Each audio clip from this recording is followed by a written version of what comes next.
Hello and welcome to episode 376 of the award-winning Fergo and the Freak podcast. I'm that bloke from Rugby League Project, Andrew Ferguson. You can find me on Twitter at AndrewRLP. And join me as always is the award-winning LeagueFreak. You can also find on Twitter at LeagueFreak. How you going there, mate? Going pretty good. The award-winning Andrew Ferguson, Rugby League historian, Rugby League statistician. How's your week been? Yeah, not too bad. I've been mucking around with some spreadsheets to try and think of new and intriguing stats to do. Mm-hmm. And I got to that point where I got about 25% of the way through one of them. Mm-hmm. And I looked at it and went, I've got to stop doing this because the effort I'm putting in, it's not worth, the response I get. Mm-hmm. So I just went, get that. I'm not going to, I can't do this anymore. It's stupid. I don't want to have a go at the people that put together stats online. Like, we've got a lot of people that do stats online at the moment. It's great. Yeah.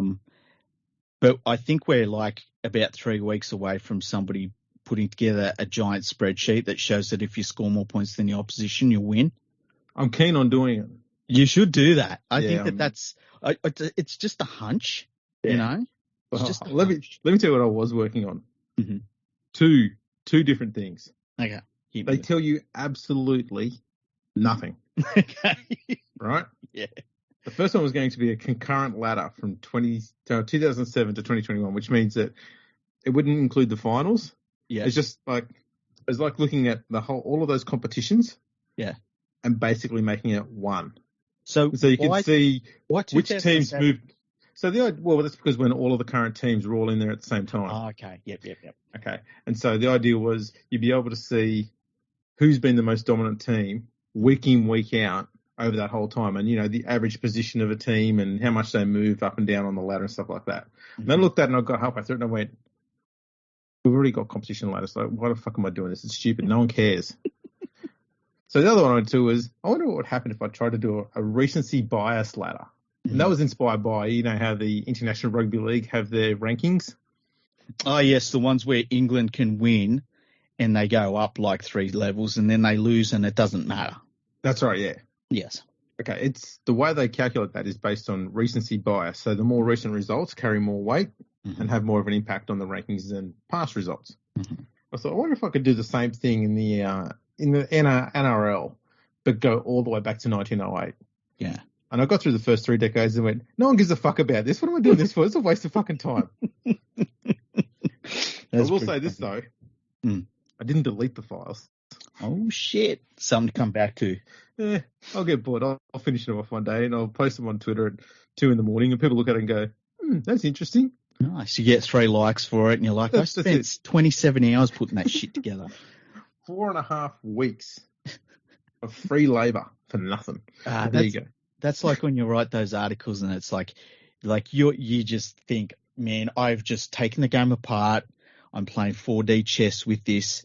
People are going to love this. People are going to be like, you open my eyes to something in the sport, and you put it out and it gets like 1 retweet and a couple of likes on Facebook. And then you put out like the top 10 funny names in rugby league and it goes viral. And you're just like, I hate the world.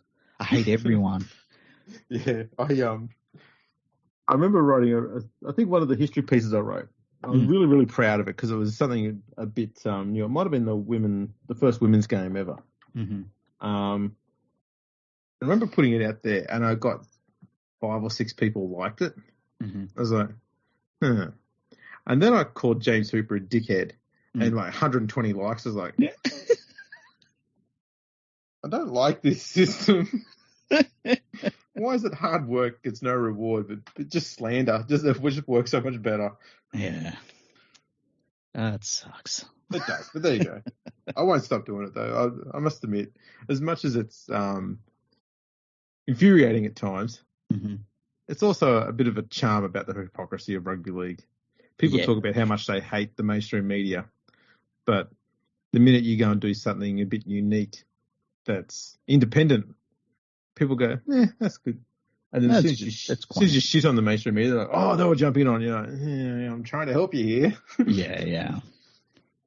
But, it's funny. It's funny how it works, but they're turning. I think they're turning. Well, I think that's why you've got to stay true to what you put out, and because if you don't do that, I feel as though you slip towards just doing like top 10 lists and stuff like that. Look, I've got stuff like that on my website, but I've got all sorts on my website. I've got shit that's gigantic pieces, and I've got other ones that are like, remember I wrote that article where I think it was something like about the Cronulla Sharks, and it was just a one-word article. It was like I said no. It was something like with the Cronulla Sharks going to win the premiership this year, and the whole article was just like no. But you got to stay true to yourself. You got to write what you enjoy writing and stuff, because otherwise you end up. You just must one day end up looking in the mirror and saying, "Oh my God, I'm just trying to copy what, glorified bloggers like James Hooper do."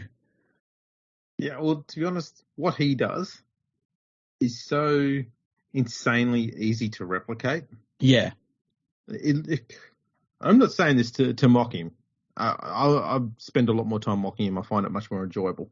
But if you actually sat down and look at what he's written and thought, you know what, I'll have a crack at that. Doesn't matter what your writing proficiency level's at. You could replicate what he does with no skills and no training, and you could probably do it after your second or third attempt. You could probably knock him out in 10 minutes. And that's what he does. I reckon you could do it after 5 beers as well. Minimum. Well, yeah. Well, that's your starting point, isn't it? Yeah. Think 5, think about it. Think another 5, get the idea. Think another 5, start typing. And you know what? You'll have the same amount of spelling mistakes and grammar errors as what he does too. Probably. Hey, did you see that Braithen Astor is taking over from Ben Eichen on NRL 360? I heard that. You know what? A lot of people have been joking about it. And they're thinking, who would have thought it's a stupid idea? And going, think of it this way. How many times do you hear Braithen Astor yelling in an argument and talking over people? Yeah, exactly. And you know what? I was thinking a similar thing. I was like, because your first thing is like Braithen Astor. And then I was thinking, well, the worst part of NRL 360 now is Paul Kent. Exactly. If you get rid of Paul Kent, I think you've got a good show. But Astor's got that calmer, passive demeanour. Yeah. Which is kind of what Ben Eichen had, which is what they need. If you have too many stupid old fucks on there constantly bitching and moaning and yelling over one another, no one's going to hear anything other than noise. Yeah, true. So, and that's having him running the show, it removes one of those yelling loud noises from an old dickhead. There's still too many other old dickheads on there, though, or from the newspaper, that, people are caring less and less about their opinion.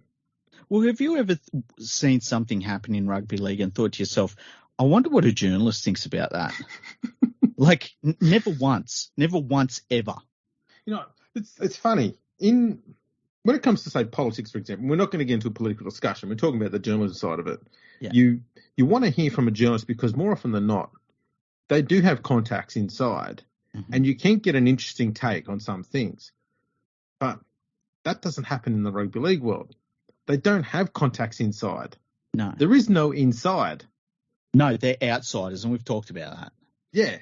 And so all they're doing is getting paid a lot of money to guess just like everybody else. I don't know how they get their job. And that's the thing that stuns me is I don't know how they get the job because they're no different to the rest of us. But what insiders does James Hooper have? Well, no, who's going to talk to him, really? Well, he's apparently a West Tigers fan. Buzz Rothfield's a Sharks fan. All they do is they'll use the fact that they work for a mainstream newspaper as some sort of leverage, not themselves or their own name, because they know that's got no weight. The fact they're linked with a newspaper, and they're saying, I'd like to just speak to so-and-so at the club. And then they sort of weasel their way in to into whatever these people want to tell them. Mm-hmm. They don't realise they're being used 99% of the time by player managers and the like to spread misinformation, to try and get a good deal for a player somewhere. You look at not even half, you look at nearly all the rumours these people, release. None of them come true. How many articles have we seen in the last 6 months about Luke Brooks going to Newcastle? Yeah. Where is he? So many. That's why everyone knows Rugby League Week Mole, because he actually talks to people, and you see the other players talk to him online. But, like, he'll tell you things that people will refute that come true. And that's why people are like, well, that's why everyone knows him, because he fucking gets really good mail somehow. I don't even know how he does it. It's like a fucking Jedi mind trick or something. But the rest of them, they just, like, how many articles do you see where it's like, that's just obviously a player manager speaking, you know, through the journalist. Yeah. It's crazy. And they allow it to happen. They let themselves be used. That's the weird part. And when they can't get the story they want or the angle they want, they get vindictive as fuck. Mm-hmm. And they attack people in game. So, they attack everyone because they've got the right to know. It's like, no, you just want some content. Classic example, okay, Ivan Cleary at the West Tigers. Mm-hmm. He just would not talk to them. Mm. Wouldn't talk to the media. Wouldn't give them what they wanted. Would not play their games at all. So they just fucking handed him until they tried to get him sacked. They did the same thing with Michael Potter. It was worse with him because Mick Potter just said, you know what, everything's fine here. We've moved on. We're not going to talk about this anymore. And then, keep talking, keep asking questions. And they kept going until they got someone thrown under the bus. They didn't care who, because then that created a bigger story that they could also write about. That's all they're doing, is trying to create news instead of actually just report the news. Yeah. Because they don't know the news. So the only way they can report on news is by creating it. Well, look, the best one, the two best examples, I think, is the big grudge match between the West Tigers and the Penrith Panthers, which just, there's nothing there. Like, the fans don't care, players don't care, the coach, and no one cares. Maybe Justin Pascoe does, but no one cares what Justin Pascoe thinks. I think because that stupid prick doesn't know whether he was sacked or whether he left the Panthers. Yeah, exactly. And then the one between Wayne Bennett and Ivan Cleary at the end of last year, where there was nothing, there was zero in it, and they kept pushing it, and then Ivan Cleary and Wayne Bennett were in a press conference talking to each other about it and having a laugh, and it was like, it just showed that nothing was there. This whole big thing about this big rivalry, it just didn't exist. No, because they feel like they need to hype something up to try and create. It's always about trying to create news because they can't actually uncover it. But they can't also look at the game and see what the real things within the game that are interesting are. They don't look at the game. No. Why would they do that? Exactly. Then you've got to start doing analysis, and you've got to understand how the game's played, and it's just better to just make up rumours and just go with that. Exactly. Speaking of analysis, the NRL All Star Game, well, the two of them were on yesterday. Well, I guess people that are listening, it's 2 days ago. And I didn't watch the women's match, but you did. Tell me a little bit about the women's match. Well, the women's game was only an hour long, so they had 4 15-minute quarters. Mm-hmm. But I tell you, I don't know why. I was watching the game, and those girls are fucking fit, and they were still going hammer and tongs right up to a full time, and they look like they still had plenty more left in the tank. Mm-hmm. Got to say, though, the fullbacks for both sides, Bovetti Walsh for the Maori, and I keep forgetting the name. The Indigenous fullback, forgot her name. They were absolute standout superstars in that game. I think they had nearly all of the try assists for the match. Both great ball runners. I've got to find a name. Yeah, I feel disrespectful otherwise. Okay, that's cool. Both great ball runners, and the passing that they delivered. Especially, sometimes I think there was one where the Indigenous side went to the short side close to the attacking line. Mm-hmm. And there's one of those 3-on-2 overlaps. Mm-hmm. And the Indigenous fullback threw this absolutely fucking gorgeous flat cutout ball. Was it Vet Welsh and Tamika Upton? Vetty Welsh is I think she was the Maori fullback. Yep. I can't remember who the Indigenous one was. It's good. They've got it listed here as Tamika Upton on the NRL website. Okay. Well, it must have been her then. Mm-hmm. The quality of play, still very, very good. Starting to see a lot more control coming from the halves. Mm-hmm. They always had it, but it's getting better and better at such a fast rate. Mm-hmm. Yeah, lovely to watch. Racine McGregor, her kicking game, fucking insane. The grubber she put in one very early in the game, and it just, end over rain, but just popped up at the right time to beat Upton at fullback. Very nearly led to a try. And then she put in another one, which just sort of bobbled around on the ground. It was intentional the way she kicked it too. It come off the side of her foot. It bobbled around and I think it led to an actual try in the corner. I could be wrong, but it went close. And her kicking game was just an absolute menace. And the commentators were saying she's not even contracted this year. It's like saying Andrew Johns didn't have a contract in the middle of the early 2000s. He's like, how? Look at what she's doing out there.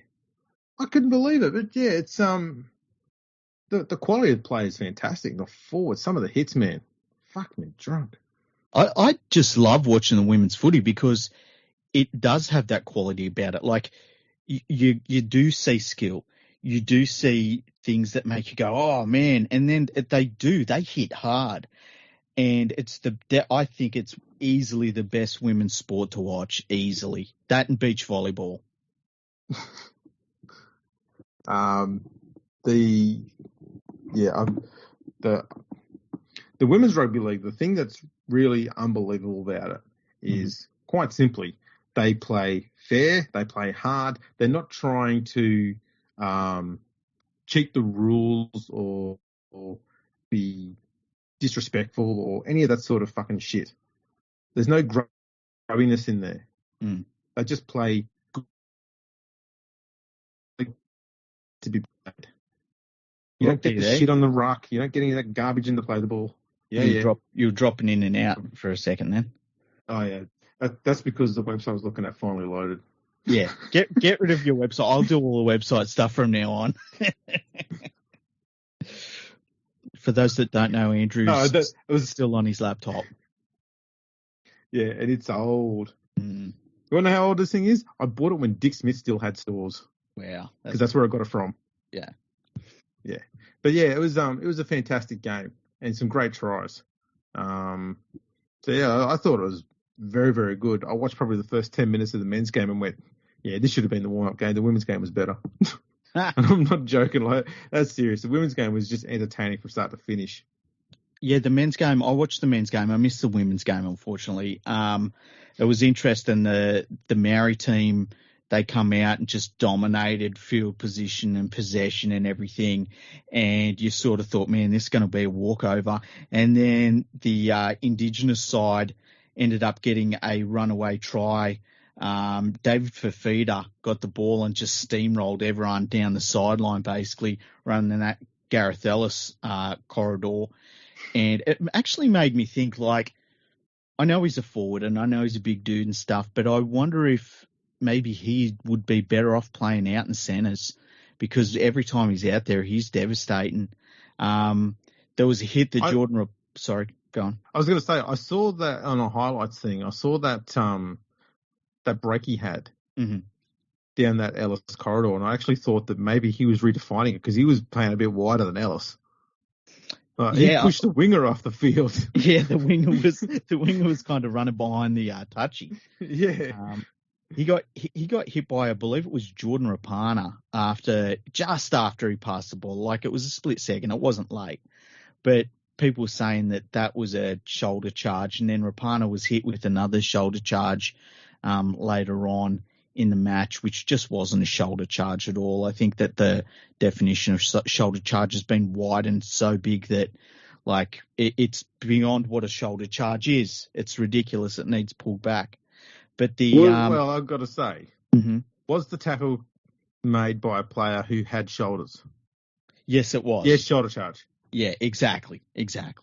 That's pretty much where we're at right now with shoulder charges. So, look, the Indigenous side looked like they were under the pump for a while, but they come home pretty strong. I didn't see all of the last couple of quarters, but the Indigenous side definitely looked the better team in that second half of the game, and they looked like they still had a spring in their step where the Maori team sort of didn't. the Maori team looked like they were running on a bit heavy legs, which I kind of expect. They made a lot of ground in that first half, and it's still a pre-season really for all these players. But it was an okay match. I don't think it went to any great levels. It was close at the end, but it was a fine enough hit out. The one thing I will say is that the game, basically both teams walked out at about 8:05. By the time we had finished all of the ceremonies and the haka, and then the Aboriginals did their war dance, and we had welcome to country and stuff, like the game must have kicked off at about 8:20, and you're starting to get pretty late. And like for me, doesn't matter. If the game kicked off at 11 p.m, I don't care. But there have got to be a lot of kids and a lot of very casual fans that look at the game and they're like, oh, this might be interesting. And then they see it's going to end like somewhere around 11 p.m. and think, I just won't be around for the best part of it, so I'm not going to watch it. But the thing that gets me about all that, actually, sorry to butt in, is when you've got a double header and it's a women's game followed by a men's game, for some reason, the last 2 years, it seems to me anyway, it could be more, when the women's game's finished, there's like a good hour at least before the men's game starts. Yeah. And the women's game was at 5:30, finished soon, so all over done with by 6:30, almost 7 o'clock. Yeah. And yet the men aren't running onto the field to do kickoff until almost 8:30. I mean, why have you got fans sitting in the stadium for an hour with nothing to watch? That just seems stupid to me.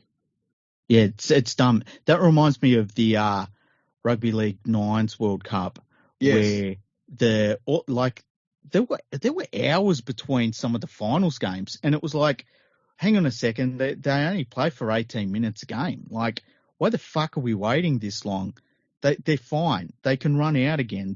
That's the point, isn't it? They don't need an hour's rest, and that's something that Rugby League has been doing for a number of years now, and it makes no sense.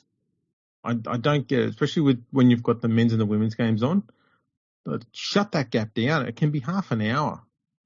Just enough time to, do whatever you got to do on the field if you need to repair it or if you need to change posts or shit or whatever.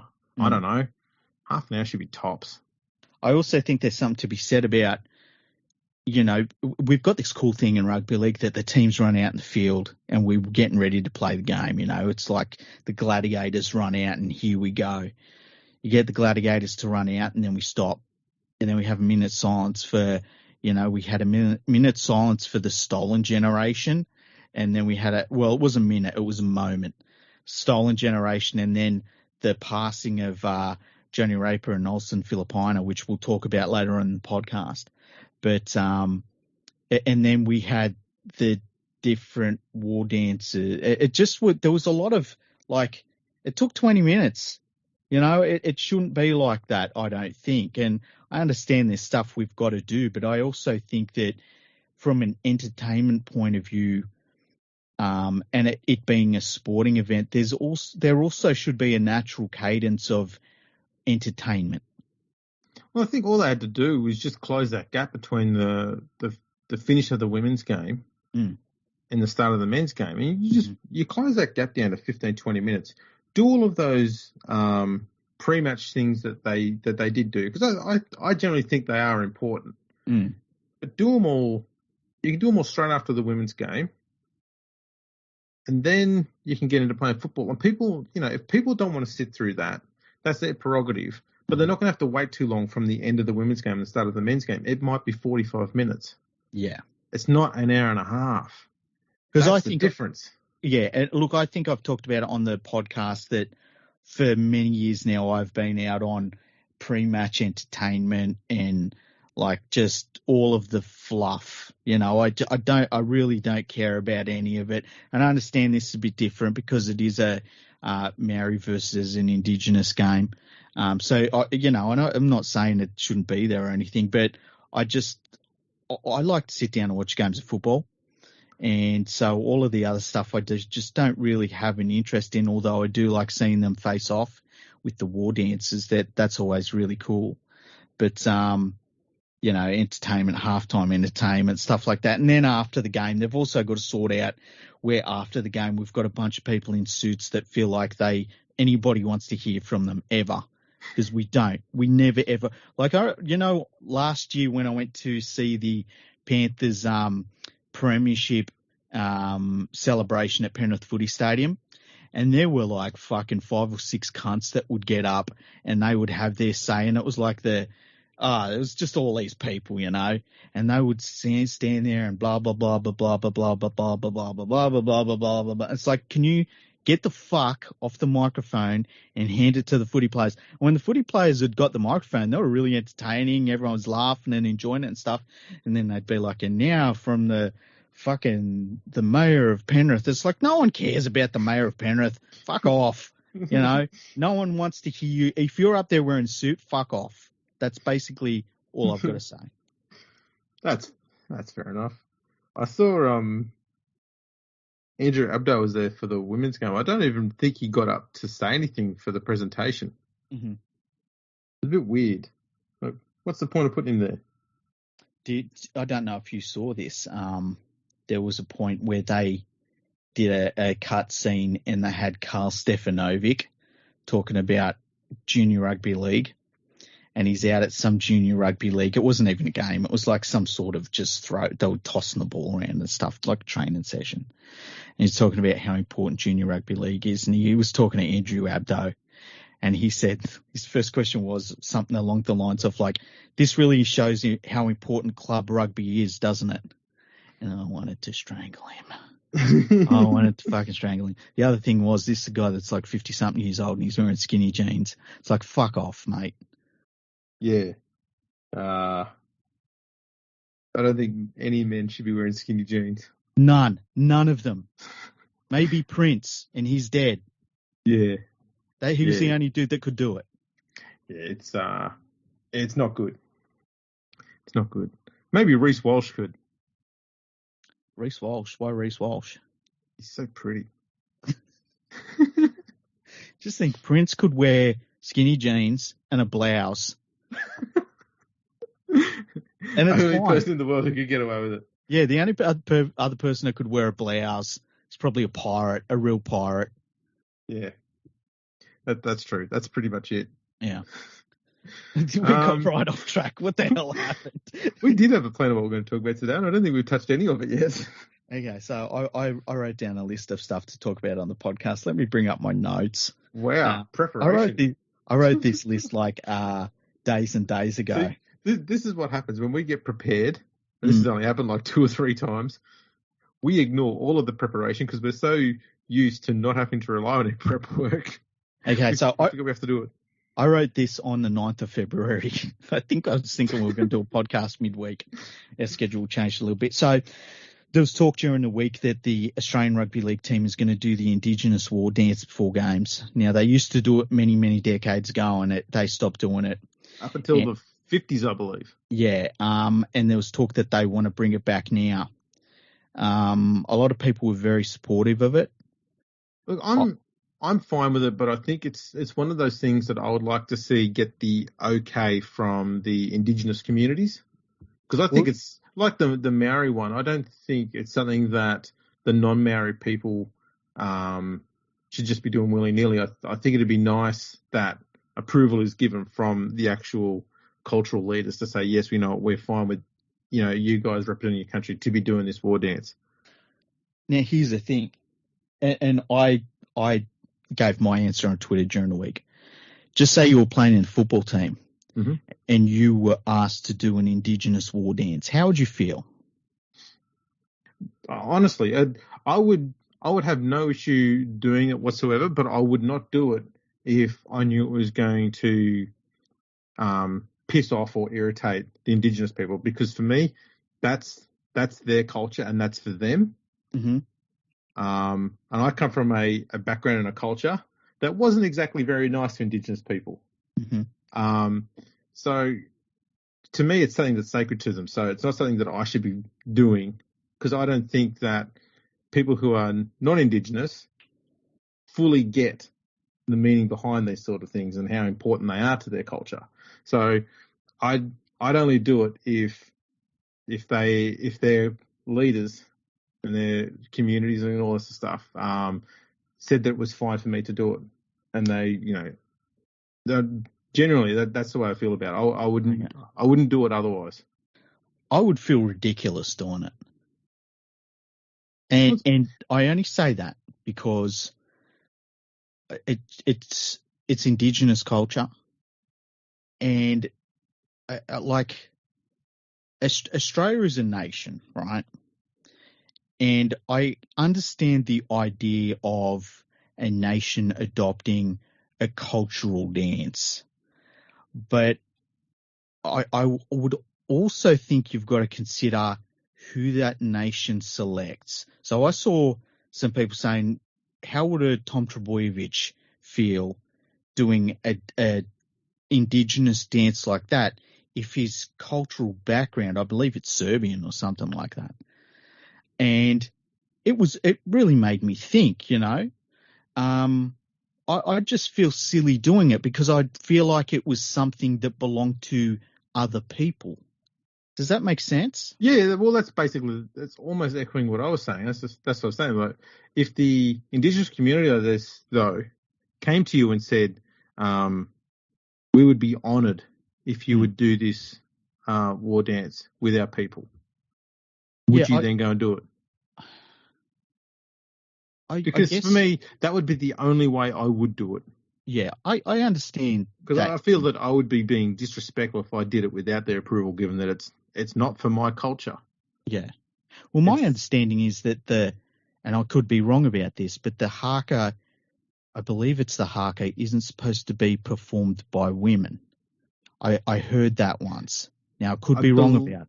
I believe so. I think the one that the Maori women do is a specific one made just for them. Yeah, yeah. I'll check that out though, because I Don't think you're look it right. up. Don't look it up on your. No, God, no, I'm not doing that now.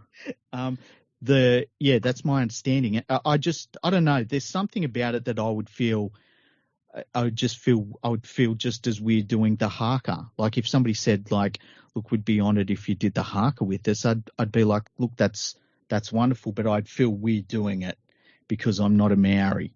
And I guess that's how I'd feel about that. Now, there's no chance of me playing for the Australian Rugby League team anytime soon.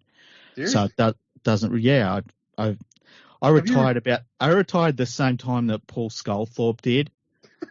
Do you remember that? That was so funny. Oh, wow. But yeah, I just would feel weird doing it because it would be part of someone else's culture and it's not necessarily my culture. And I don't know, I just feel as though it'd be weird to do. That's how I feel about it. Like, yeah, I don't know. Is that weird? Maybe I think about it. I think that's showing full respect to the individual cultures. I think that's what we should all be doing, to be honest. Like, say somebody asked me to do a traditional Central American dance, I would say the same sort of thing. I'd be like, look, it's not my place to do that sort of thing, man. I'm not from Central America. It's your culture, and I love watching you do it. But me doing it, I would just feel really wrong and out of place doing it. What if you got asked to do something from your culture, like I know you've got many different cultures to make you up. So like something from Wales. Well, I'm not fucking Welsh, you cunt. Fucking Welsh. What would a Welsh person do? Tell me 3 things about Welsh culture. Castles. Dragons. Rugby union. They're not even good at that. I thought you were going to say, listen, what if you did stuff from your culture like doughies in the car park and eating a porno, going to get Krispy Kreme at Panthers? I don't chase the low-hanging fruit. That's too easy. What would be something else from my culture? My culture would be like cars up for Rego, probably not worth getting fixed. It just happens to get stolen and sent to the industrial area and done, heaved and burnt out. That's my culture. Someone accidentally stole it. I don't even know when it happened, man. I just woke up, my car was gone, and somebody burnt it out, and now I receive the insurance payout for it instead. Running in thongs. Running in thongs. Keeping your stride, running in thongs when you kick a thong. Yeah, actually, when you've got the old thongs, the double pluggers, and the front parts bends over because it's just a bit worn, and you step on it when it's bent over. And if you do it on a really hot day, you then run the risk of your toes hitting that hot fucking concrete or tarmac, wherever you are, and Jesus Christ. What else is part of my culture? Smash and grab? Nah, never did smash and grab. What the fuck do you think I am? Jesus. I was thinking more along the lines of like, my culture is like when you'd ride your bike down the road and you'd realize, oh shit, someone's dog is out, and you would start having to fly down that road really quickly without having to crash your bike because the dog would maul you. What else? Sorry, I threw myself there.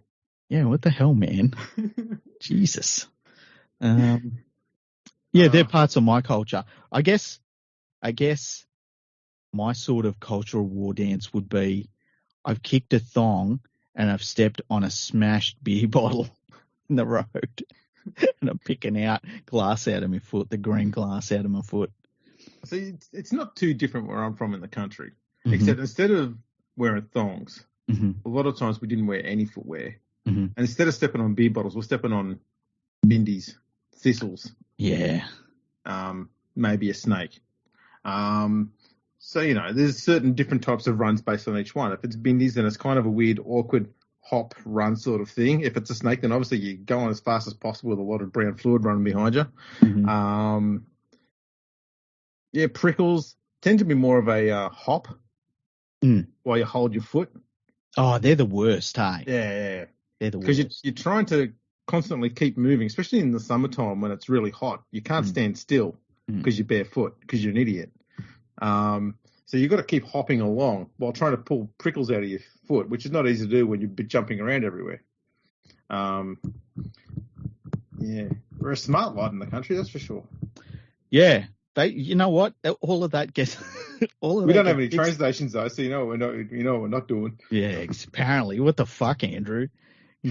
Luckies don't have train stations out there by the sound of it. Jeez. All of the problems that you just described get fixed if you just wear some shoes. Pretty much. We can't be bothered. If only there was something that I could put on my feet.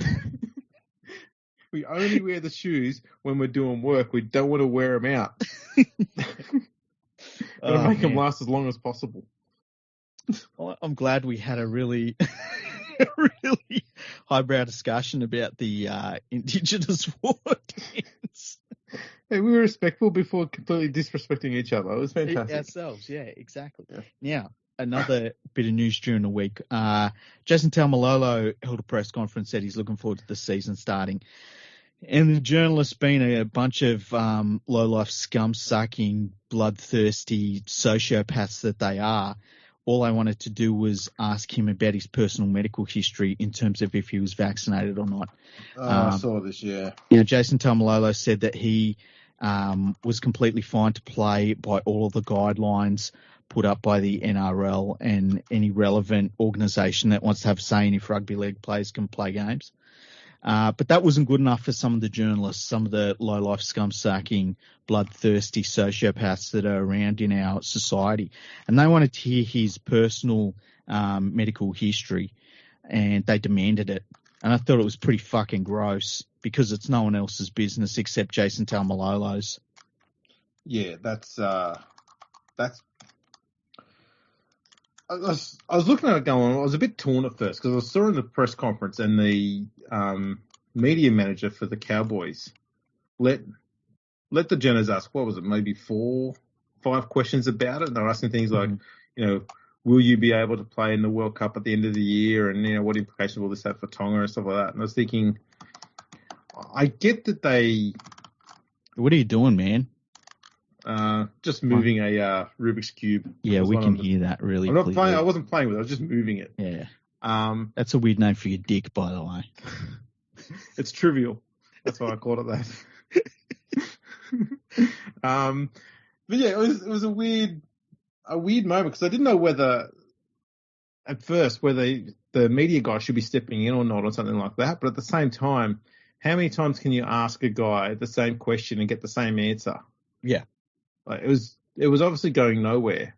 And so I think the media guy eventually was doing the right thing because he was trying to make sure that the journos got to ask questions and get answers and not cut the whole thing short just because they're asking the same question all the time. So you're still giving them an opportunity to ask questions. Yeah. Because at that time, all they were doing was, I suppose they were fishing for a specific type of response and they weren't getting it. So they just threw in another line just to see if they could get what they wanted. And to Tom Malolo's credit, he wasn't buying any of it. He handled it really well, I thought, hey? Yeah, he was pretty calm through it all. The problem they've got, though, they keep targeting someone like that the way they did. And to me, some of the questions had a hint of holier than thou about them, which is never a good approach. Well, the demonisation. They're coming from it's, yeah. You know, it's just not good. It's just not good. It's weird because I'm pretty sure it was Abdo and St. Peter who came out last year and said that they weren't going to force players to be vaccinated to play. Mm-hmm. I don't know if they're going to have that.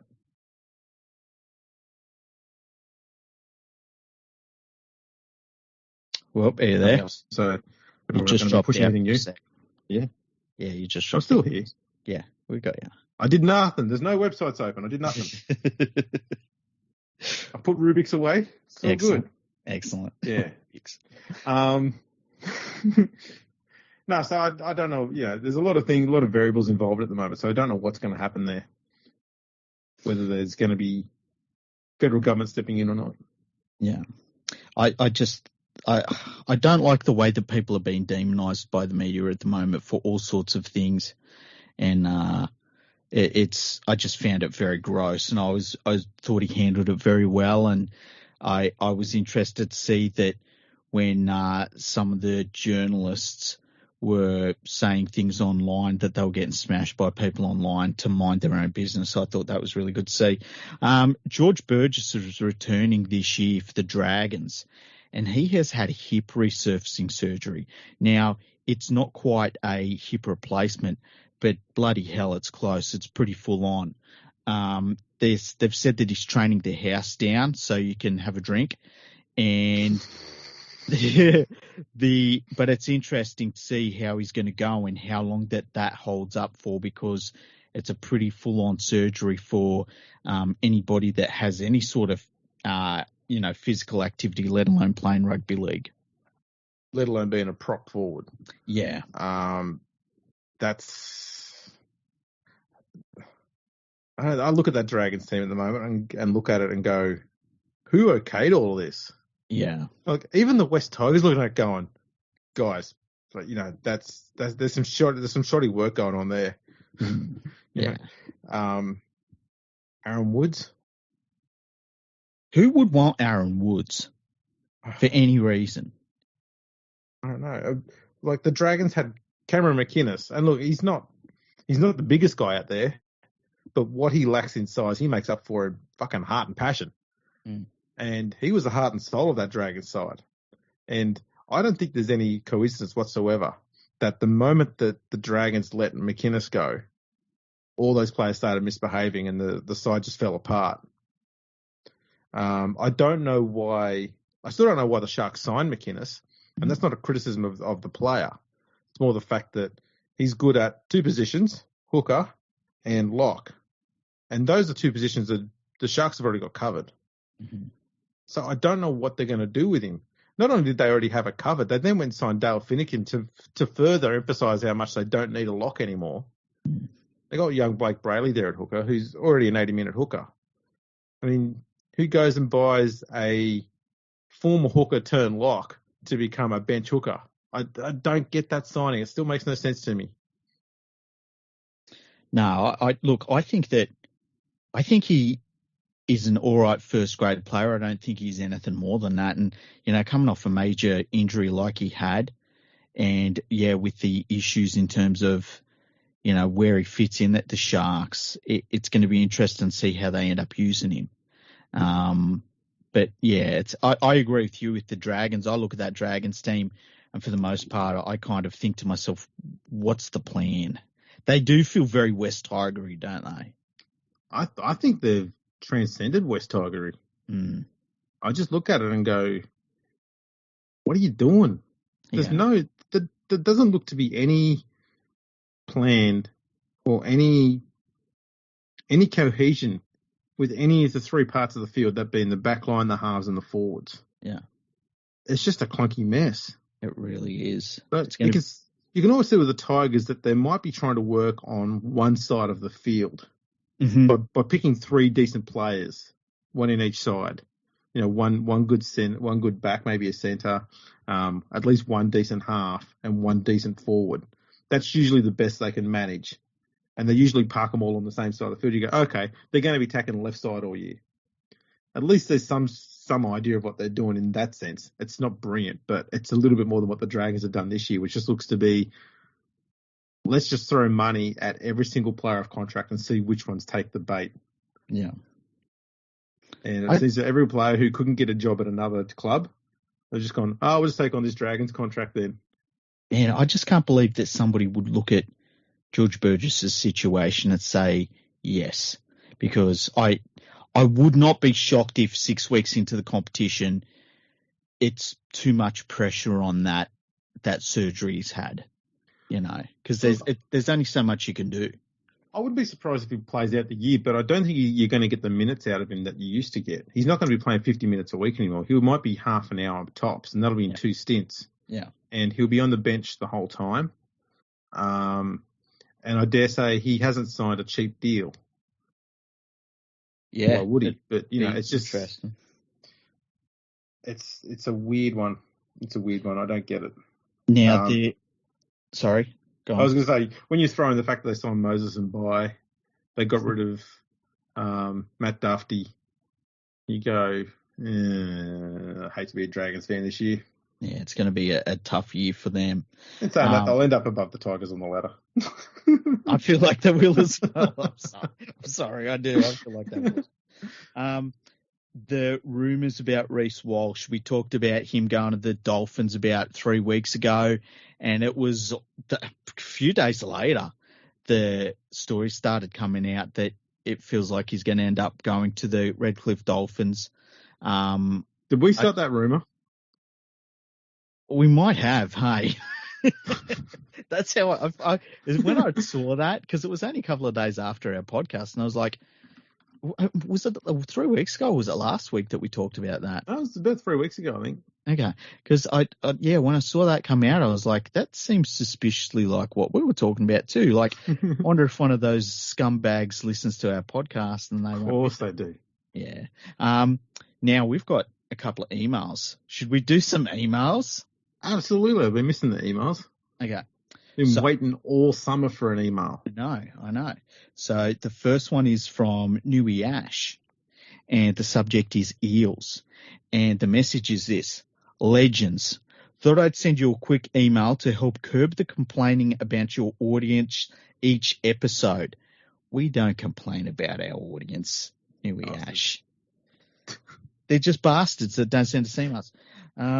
He Talk said, to us, we're lonely. Yeah.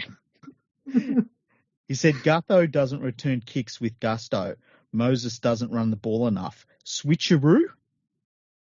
Oh, I'll say this.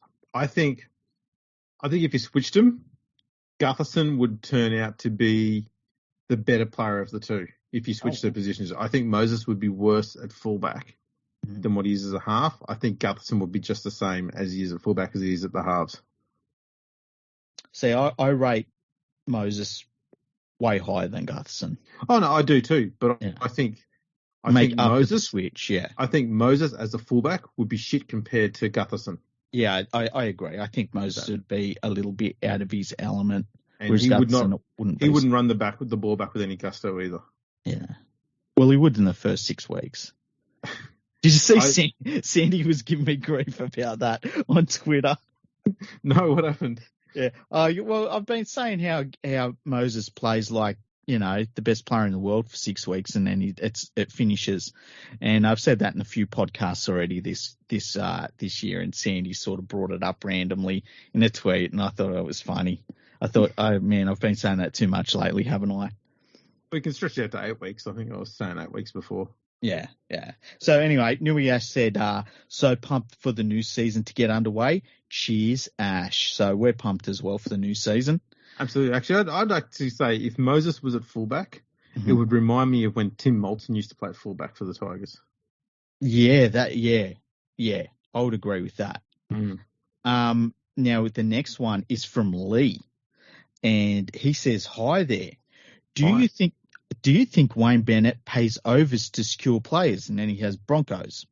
And then he said, he may be a great coach, but he's going to blow the budget as he's currently being criticised for artificially inflating the market for player prices. And then he says, CB article Beliza. What's that? I don't know what that means. I think that the whole idea of the Dolphins inflating the play market's a load of shit, hey? Yeah, look, I think I don't think Wayne Bennett overpays anyone.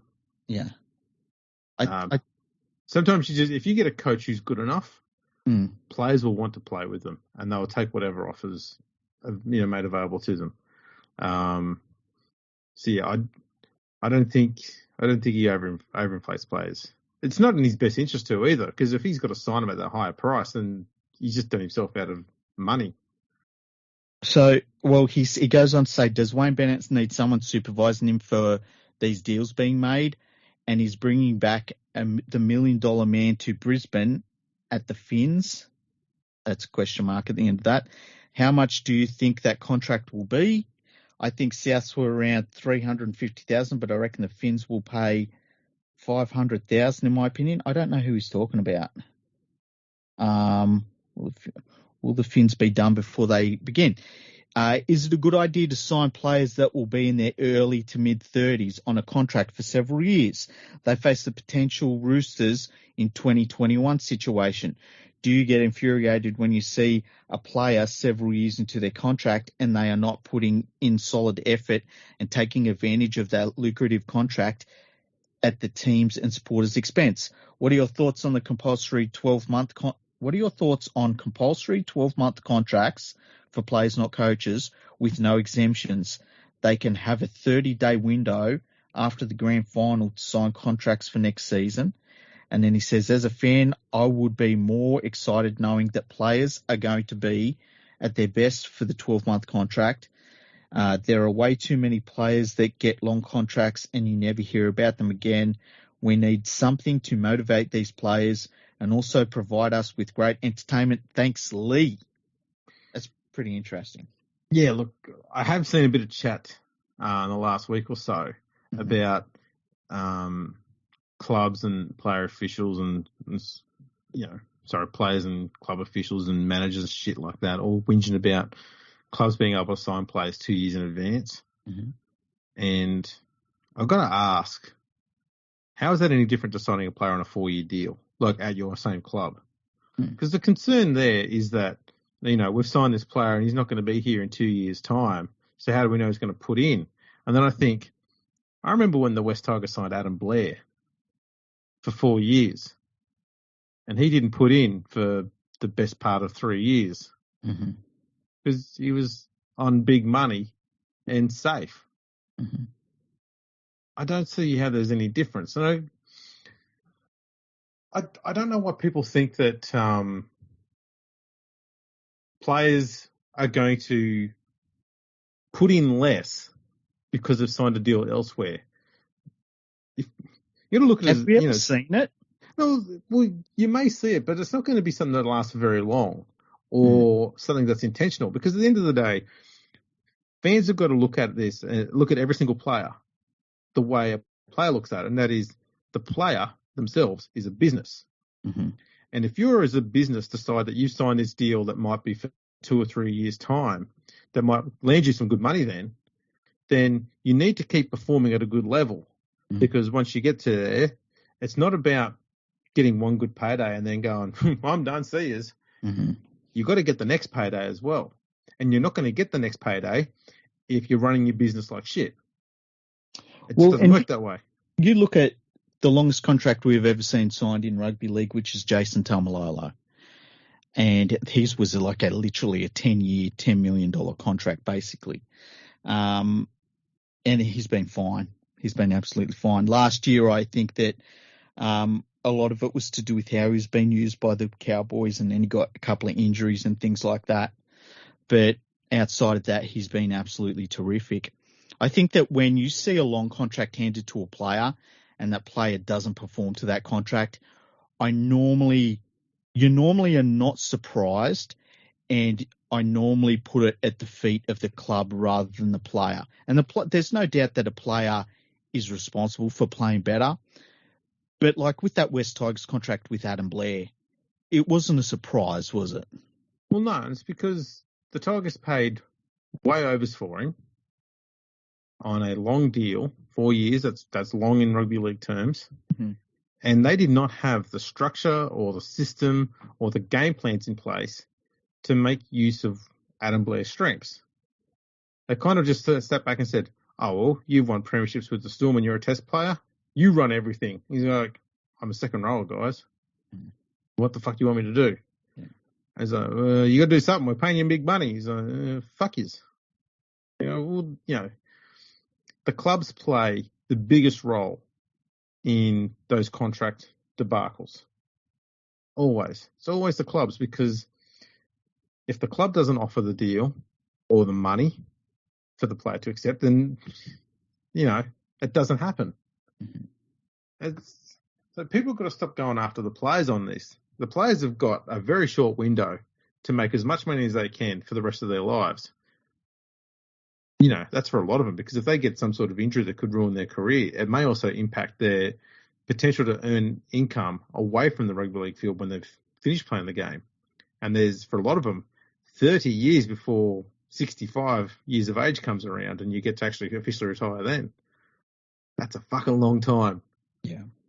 So they've got to try and earn themselves, 40 odd years worth of income in 10 to 15 years. So yeah, they're going to take whatever best deals they can get, and they're not going to play like garbage to risk that opportunity. They're going to try and have the longest career they can and earning the most amount of money that they can so they can retire comfortably and not have to worry about money for 30 years. Mm-hmm. That's what their goal is. So if a club's going to come along and say, we're going to give you a 10-year deal and it's going to be worth $10 million, yeah, player signs there. Job security for 10 years and there's $10 million. Of course, I'm not saying no. I also think that the thing that needs to be remembered is that the NRL, unlike a lot of other sports, is not a closed market. So say if it's the AFL, an AFL player, say all AFL players were told they can only sign 1-year deals. What else are they going to do? They can only play AFL. Rugby league is not like that. Our players can sign contracts with other rugby league clubs overseas. They can go and play rugby union. They can go and play a myriad of sports, which we've actually seen how many players have done that. So NFL, gridiron. Yeah, they've done everything. It's kind of Boxing. crazy. But yeah, but the other thing about Wayne Bennett and the way that he signs players, I do think that he needs somebody overseeing him, and they need to be in a position and have the what would you call it? The trust of Wayne Bennett, I guess, where they can say no to him. Because I think we saw in Newcastle, when he has complete control of the roster moves, he will sign a lot of older players. And, if Wayne Bennett signs a bunch of old guys who are not going to be there in 4 years' time, it probably doesn't matter to Wayne Bennett because he's not going to be there in 4 years' time by all, likelihood. I'm not saying he's going to die. I just think he's going to retire by then, or move up into the front office. So I think that he does need somebody looking at the moves he wants to make, because he has signed a lot of older players, and in some ways that could be a concern. But if he signs good younger players from this point on, those old players give you a decent core of experience to build around. So, but I mean, we saw that it was a disaster what he did in Newcastle, and I think that really tarnished a little bit of his legacy, what he did in Newcastle. Do you reckon, though, he might have been signed by the Knights with the sole goal of trying to just win them a premiership in his time there? Because if that was the case, it kind of makes sense that he bought older players. Oh, yeah. I wouldn't be shocked if Wayne Bennett said, I will be here for, say, 3 years and only 3 years, and then I am leaving. And the club said, that's fine, do whatever you feel you need to do. And he did whatever he felt he needed to do. And he got them pretty far at one point. But the problem is, a football club should be thinking perpetually for its future. And no club should ever say, you know, we have to win in the next 3 years. It's silliness when you do that. Even when Phil Gould did that at the Panthers, he said it's a 5-year deal. It was just dumb. Yeah. And so I think that when it fell apart in Newcastle, it fell apart hard and quickly and devastatingly, to the point where that Knights team was some of the worst teams of all time.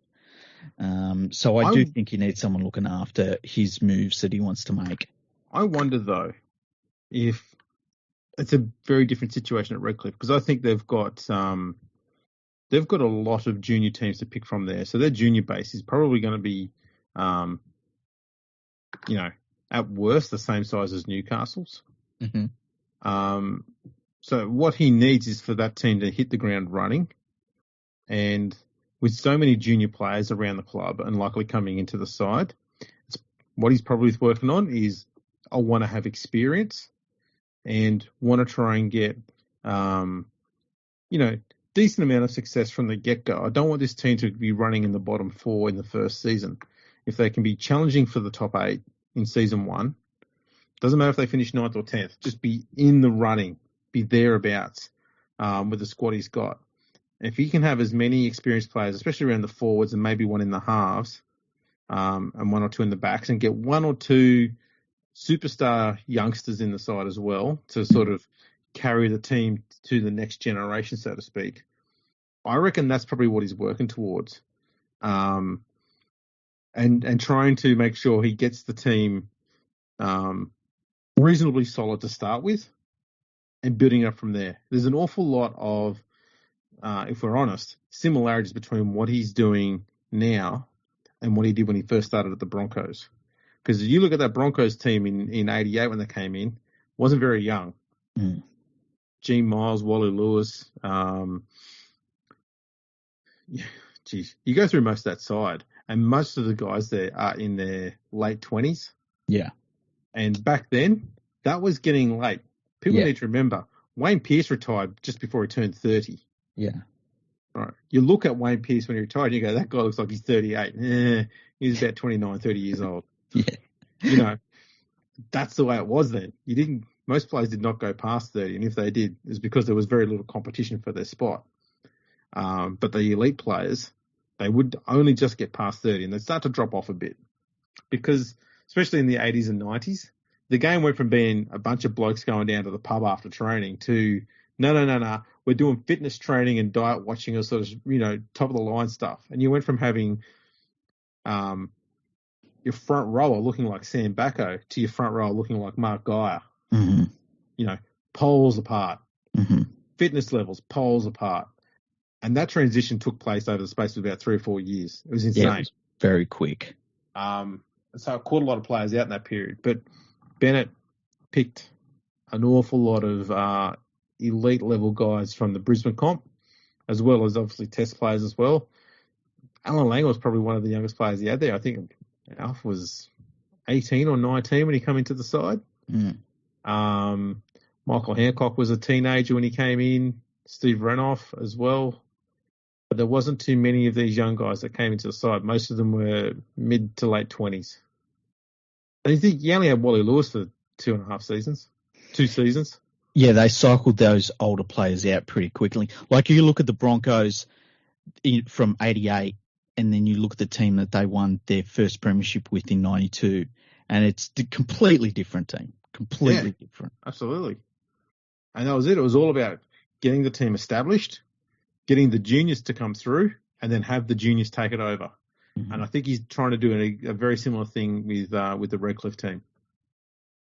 Well, I hope he makes it work, because I hope that Redcliffe comes in and they're solid from the get-go. You know, I would hate to see them struggling for a number of years. Wouldn't that shit the Broncos off? It really would, yeah. If they did everything to move on Bennett and just turn into a basket case since he left. And imagine if he comes back to Brisbane and then just makes his Redcliffe team better than the Broncos from day one. It would be great. He'd be just sitting there with that sly, smug grin on his face every single press conference, win, lose or draw. He wouldn't care. That's why Ivan Cleary hates him, Andrew. Yeah, it's true. It's true. Now, have you got plenty of time left? Can we keep going? Yeah, absolutely. Don't want to keep you up too late.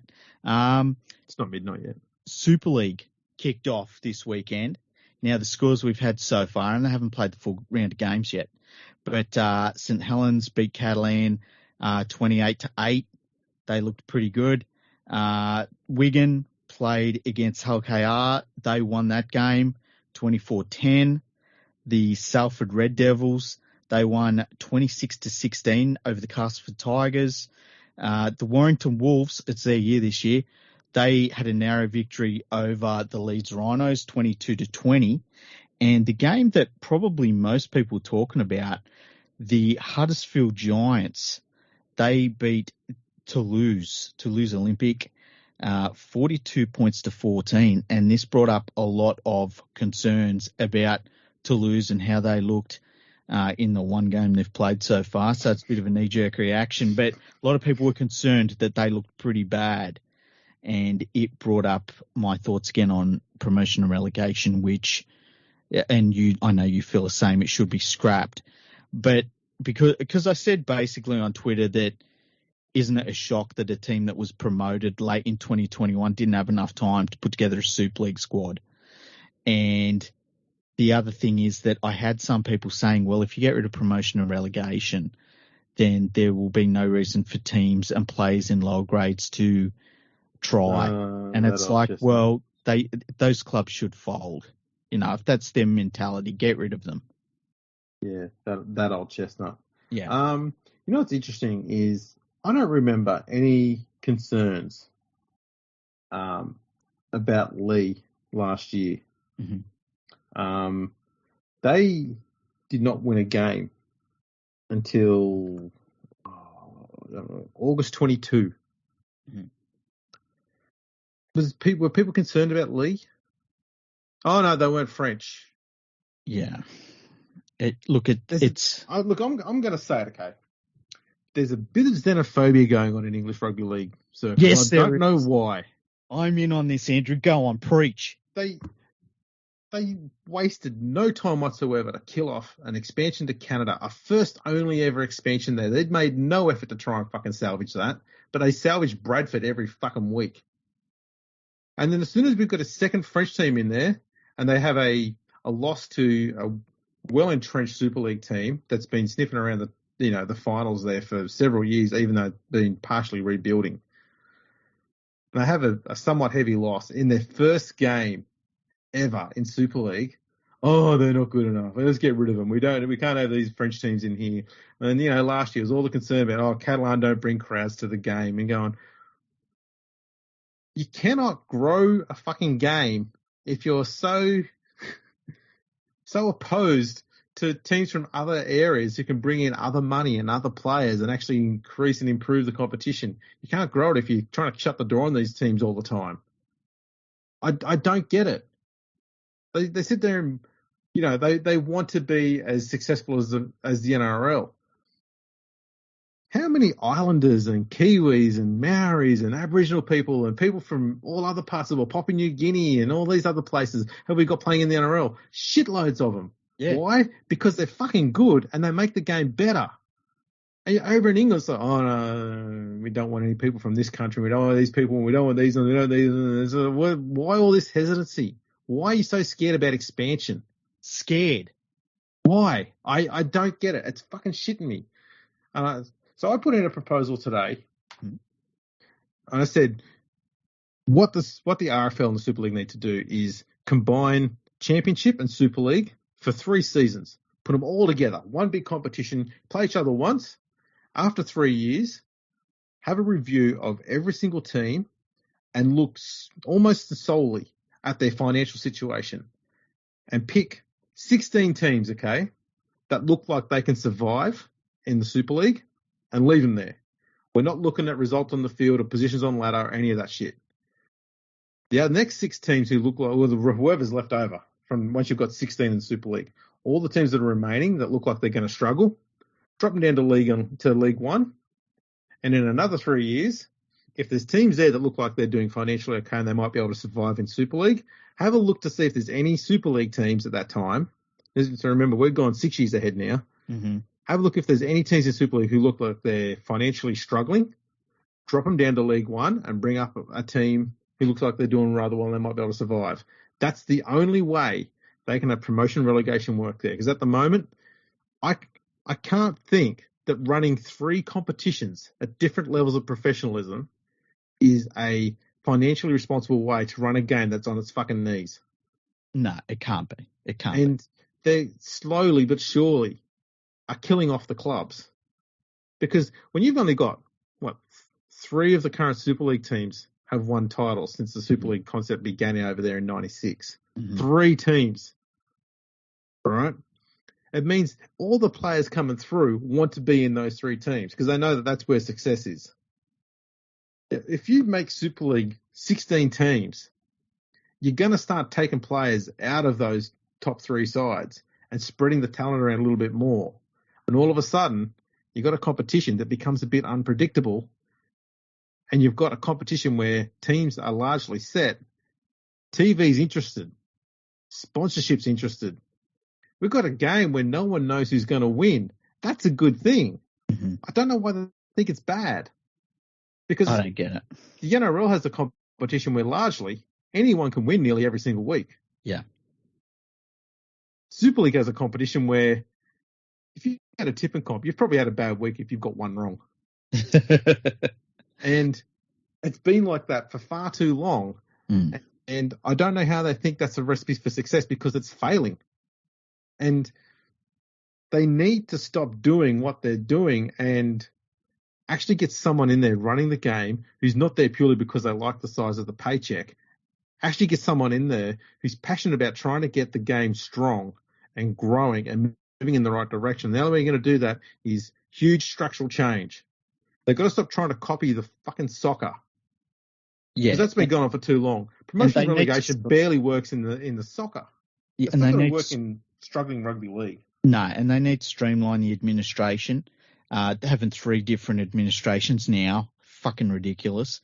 They need to get rid of people that are underperforming, and that's all of them in the administration.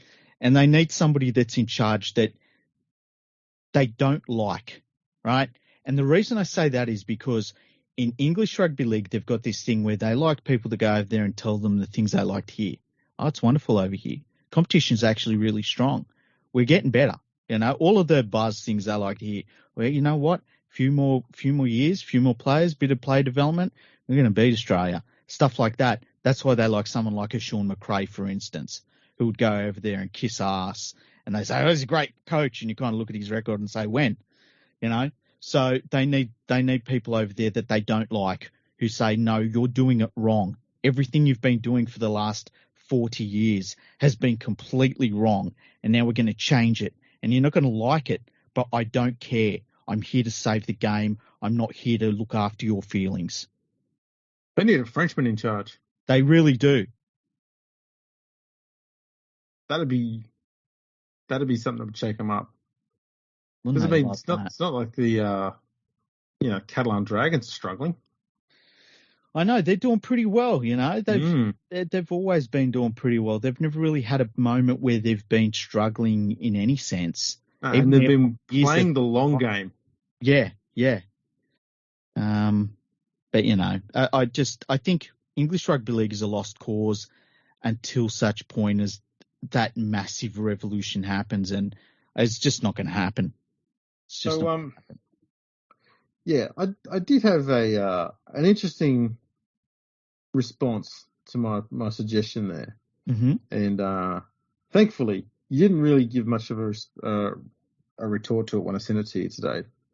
We'll save it for the podcast. Yes, because it's a good one. Yes. So the reply I got was, because I said, a lot of English fans are pining for the game to be as good as it was back in the 80s and the 90s. Yeah. Now, who sent you this reply? Paul Cunliffe. Okay. I actually don't know Paul, but I assume you do. I mean, you know a lot of English rugby league fans. I don't. Here's the thing. I don't know them, right? They all know me. But I don't know them. I only knew of the username. Yeah. He said, the comp is as strong now as it was in the 80s and 90s. In fact, the whole reason Super League was brought forward was because rugby league was struggling. Now, I'm going to be a bit facetious. Okay. Facetious it up. Okay. Who do you think is the modern day Ellery Hanley in England?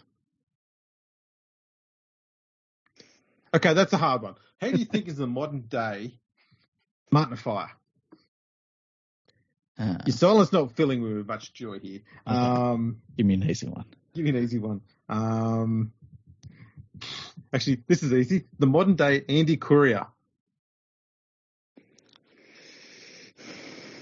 Come on, man. No. Lee Crooks. I don't know. Let's put it this way, right? You think of the Wigan dudes that played for Canberra. Yeah. Okay. Would they get into that Wigan team in 1994? Hell no. They wouldn't even get close to it.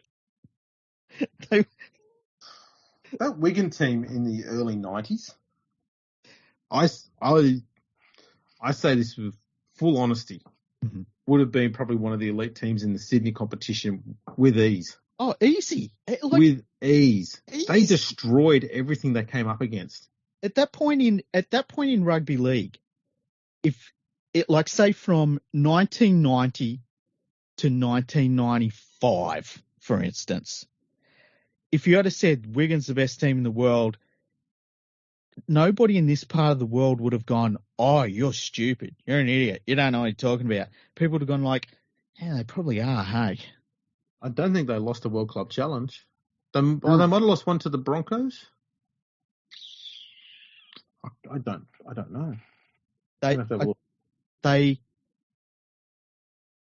the thing is, they beat that 1989 Raiders side, which is just star-studded. They beat them 30-18. Mm-hmm. They beat the 91 Panthers side 21-4. Mm-hmm. They did lose to the 92 Broncos 22-8, but they beat the 93 Broncos 20-14. And they also beat that 87 Manly side 8-2. They were really the reason why we have a World Club Challenge. Oh, sorry, it was Widnes who played Canberra in 1989. Okay. But the thing about Super League, the reason Super League coming over in the UK is because News Corp or News Limited or Sky or whatever you want to call that corporate entity, they're all kind of the same thing. Rupert. They wanted pay TV content, and they were trying to get pay TV content in Australia, and they wanted to isolate the Australian Rugby League. And one of the easiest ways and cheapest ways was to just buy up the English competition. So they offered them a shitload of money, and they said, here's this bunch of money. We want you to only play the Super League Australia players and teams. And they said, yeah, we'll take that money. They took that money and did nothing with it. Like, they literally pissed it away. There is nothing you can look at that original Super League deal that they did in the UK and point to one thing that they did with it. Like, well, they didn't they put forward some mergers? They made some mergers happen. How'd they all go? Oh yeah, they all fucking dissolved immediately. You know, we had the Gaytol Thunder Sharks and the Huddersfield and Sheffield, I believe they They tried to merge them, and then we had Gateshead, which was a fucking disaster. The Huddersfield Giant Eagles. Yeah, it's just all of it was ridiculous. And, there's no doubt that Super League, like even the quality of Super League now is worse when you watch the games. Clubs been in a better financial position. I don't know about that. I would say that, their budgets are all so much lower now for the top sides. The lower sides might be a little bit better off, but not by a great deal. I would definitely not say that Super League is in a better position than it was when it first started. Yeah, the other thing I was going to ask you too, because the concern was about, another concern I had in there was by having the two competitions merged together, there'd be a heap of blowout scores. Mm-hmm.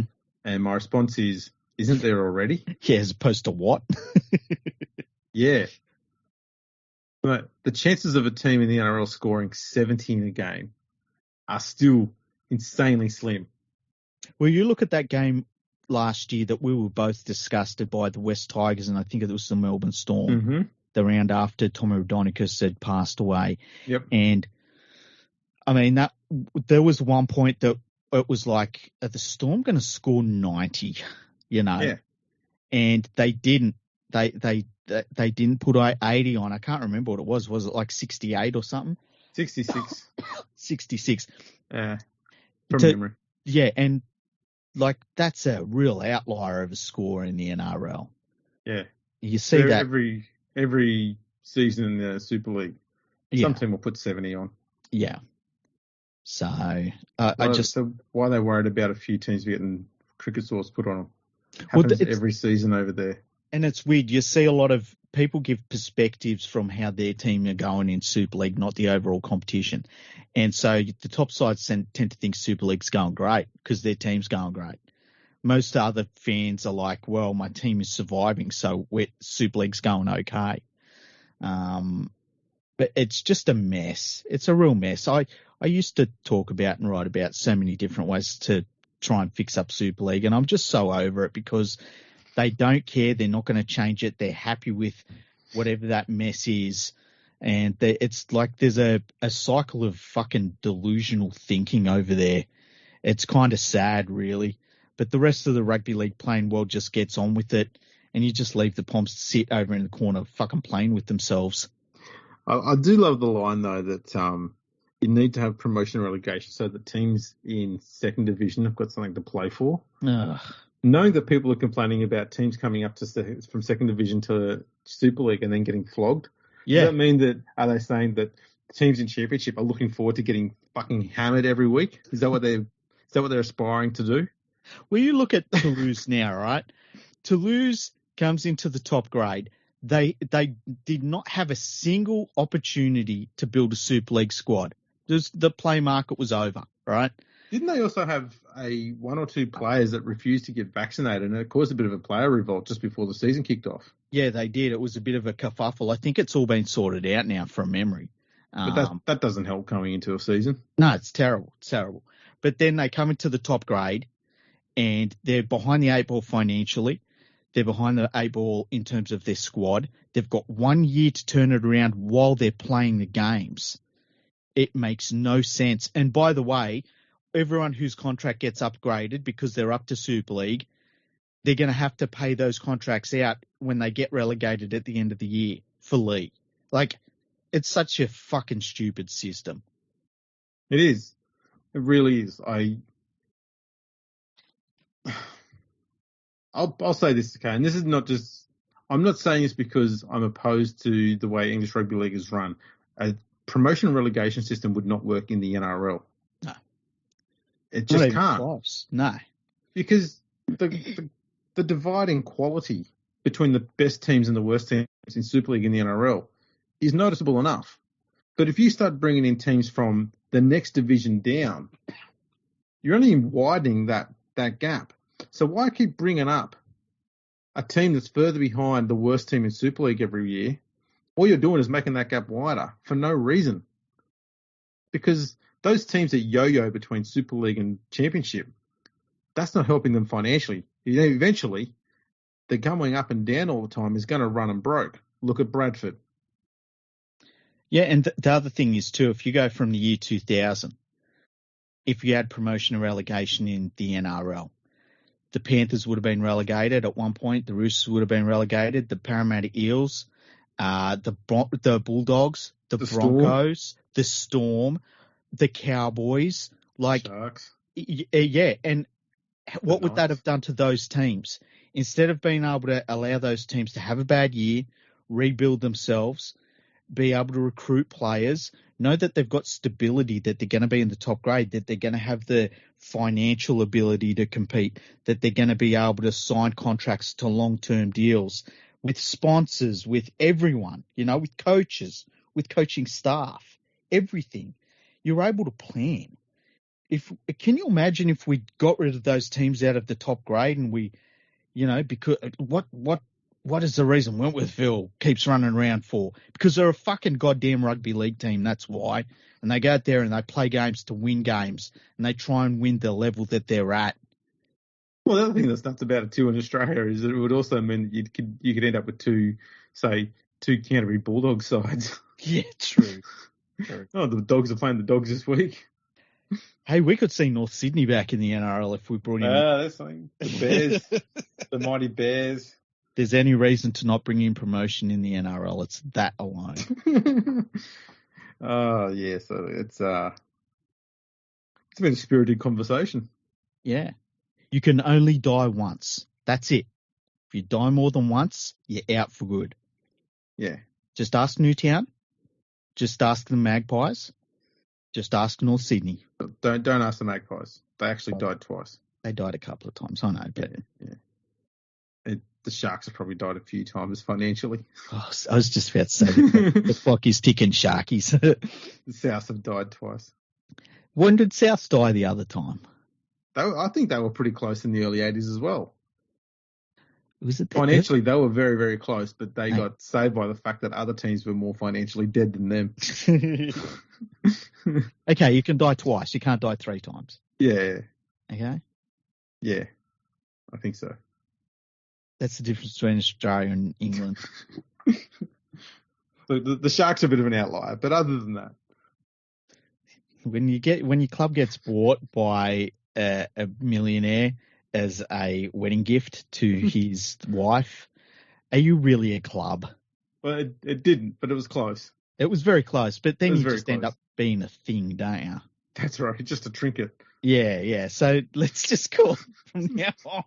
You can't say this around your missus, but from now on, South Sydney Trinkets. They're not South Sydney. They're Cronulla Trinkets. They're not a club. They're Trinkets. Oh dear, oh dear. I didn't say that. No, you didn't, Andrew. No, I've said some bad things already. Yes.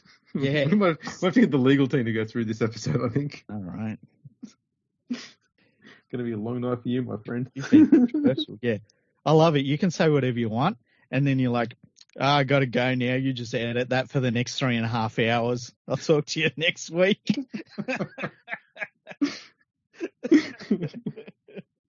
Oh, shit.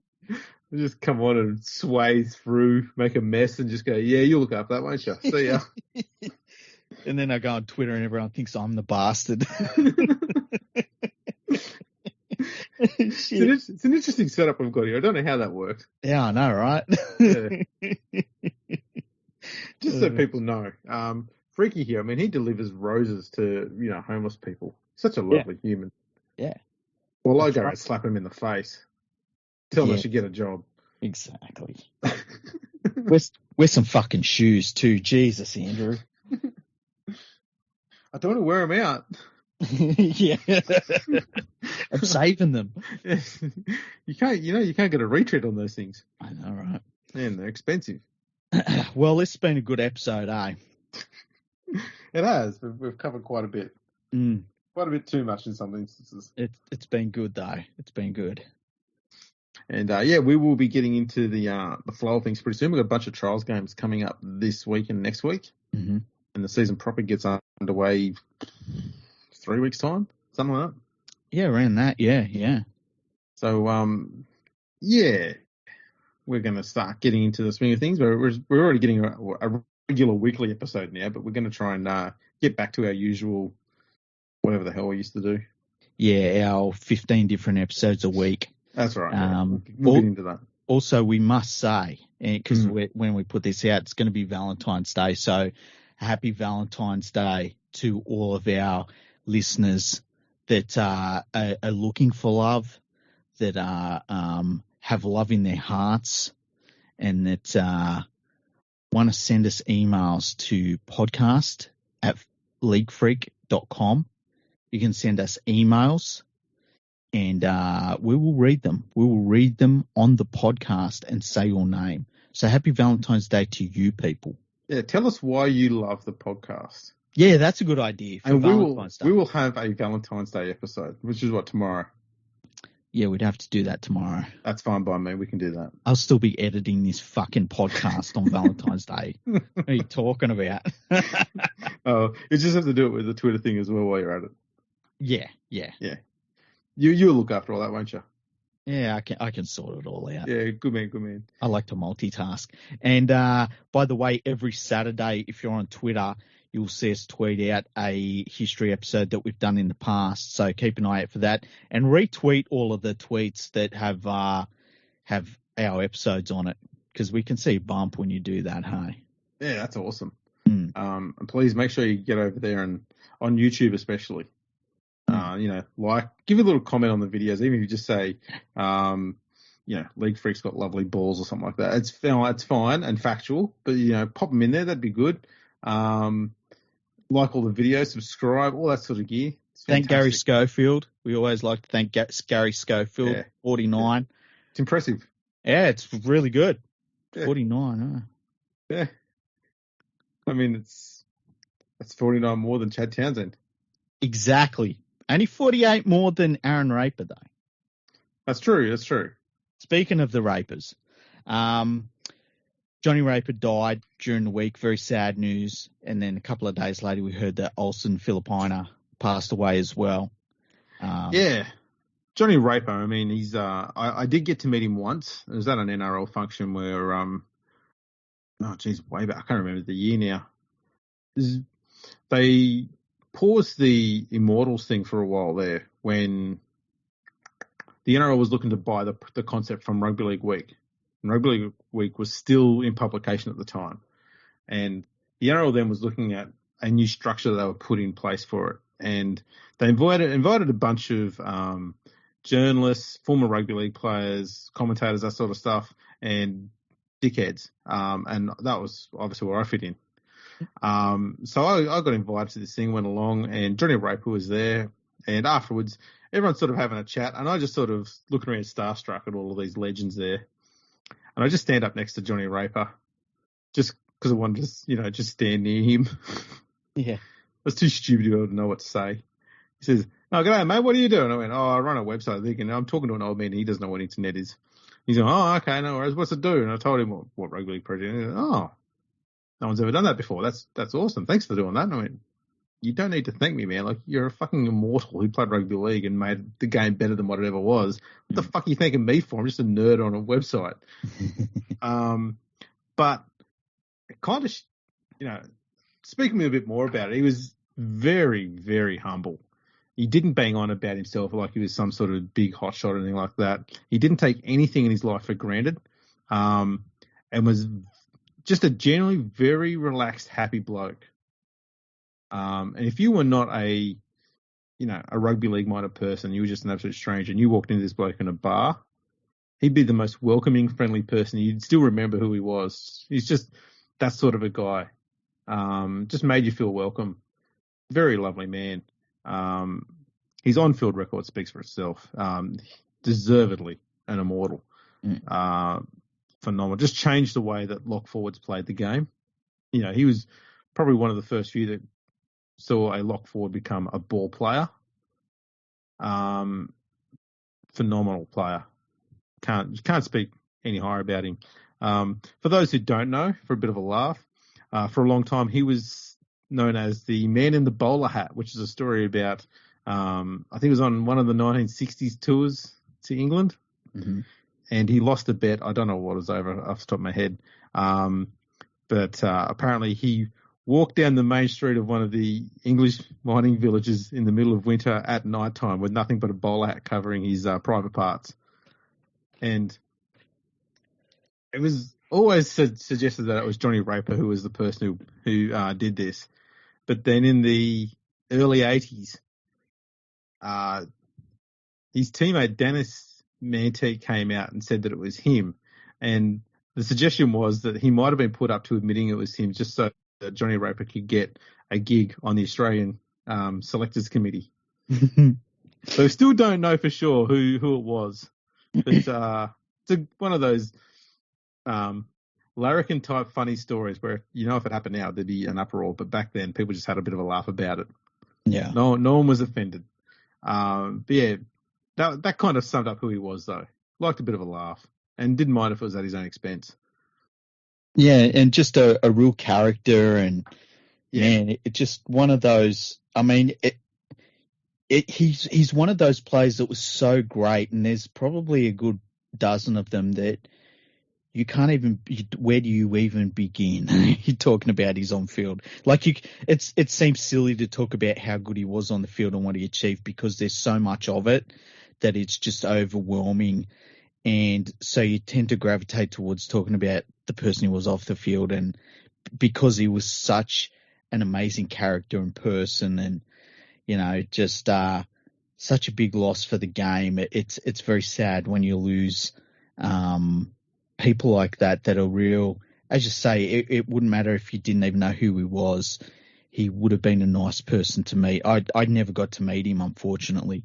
But I was talking to somebody I know this week about his passing, and we were talking about how we got to meet Arthur Beetson and Johnny Peard many, many years ago as youngsters. And Johnny Peard said, "Call me Uncle Johnny." We'd only just met him, and he was amazing. And Arthur Beetson, of course, is Arthur Beetson. Arthur Beetson was always amazing. And yeah, it was really sad to hear about his passing this week. He's a big part of the game. It's so sad. Just on Johnny Peard, he's a distant relative of mine too, by the way. Oh, that's right. Yeah. So I guess in a way he's your Uncle Johnny. Yeah, he is my Uncle Johnny. Yeah. Sort of, yeah. I think. Or maybe he's a cousin. Yeah. Yeah, and the other one was Olsen Filipaina. A lot of people talk about how Andrew Johns was possibly the best defensive half there ever was. They probably didn't see Olsen play. That guy hit like a truck. Uniquely gifted, supremely gifted half. Unbelievable player, and just someone who left an impression on people's minds with what he did on the field, that people still talk about him as a player, and was, he was still used as a measuring stick for a lot of players for years after he retired. And a larger than life character, but another really down to earth human as well. There was a book released about him, I think, by Patrick Skeen in the last year or two, called The Big O. Mm-hmm. Thoroughly recommend people get it and go read it. I'm not a huge fan of autobiographies. I find them to be awfully repetitive and dull. Mm-hmm. But Olsen's, Arthur Beetson's, and Frank Farrell, those three autobiographies are absolutely fantastic. People should read them. Mm-hmm. Brilliant stories for all of them. But yeah, a huge loss as well. So it's been a bit of a sad few days there. Because they both happened about 2 days apart, I think, wasn't it? Yeah, they did.